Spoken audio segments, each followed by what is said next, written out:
நம்ம ரஜினி சார் தற்போது நடித்து வரும் வேட்டையின் படப்பிடிப்பு கிட்டத்தட்ட 75% முடிந்துள்ளதாக தகவல் எல்லாம் வெளியாகிடுச்சு. இதன் அடுத்து பாத்தீங்கன்னா இவருடைய அடுத்த படமான 179வது படத்தை பற்றிய அறிவிப்புகளுமே அவ்வப்போது வெளியாகிட்டு தான் இருக்கு. வர 22ஆம் தேதி இந்த படத்துடைய டைட்டிலுடன் கூடிய ப்ரோமோ வீடியோ வெளியாக உள்ளதாக முன்னாடியே அறிவிப்பெல்லாம் வெளியாகிடுச்சு. இதனால இந்த ப்ரோமோ வீடியோவை எதிர்நோக்கி தலைவர் ரசிகர்களுமே ஆவலுடன் வெயிட் பண்ணிட்டு இருக்காங்க. இந்த நிலையில பாத்தீங்கன்னா ரஜினி சாருடைய அடுத்த படமான அதாவது 172வது படத்தை பற்றிய ஒரு அப்டேட் சமூக வலைத்தளங்கள்ல வைரலா போயிட்டு இருக்கு. அதாவது ரீசெண்டாக நம்ம அட்லி அவர்கள் தலைவர் ரஜினி அவர்களை மீட் பண்ணி ஒரு கதை சொல்லி இருக்காராம்.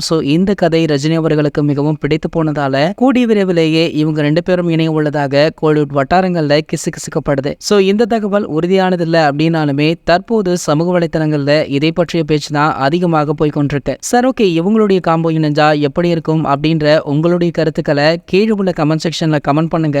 மேலும் இது போன்ற சினிமா செய்திகளை பத்தி நீங்க உடனே தெரிஞ்சுக்க நம்மளுடைய சினிமா கொட்டா அப்படின்ற நம்ம சேனலை சப்ஸ்கிரைப் பண்ணிக்கோங்க. மேலும் பக்கத்துல உள்ள பெல் ஐகானை கிளிக் பண்ணிட்டீங்கன்னா நீங்க நம்மளுடைய ஒமிஸ் பண்ணாம பார்க்கலாம்.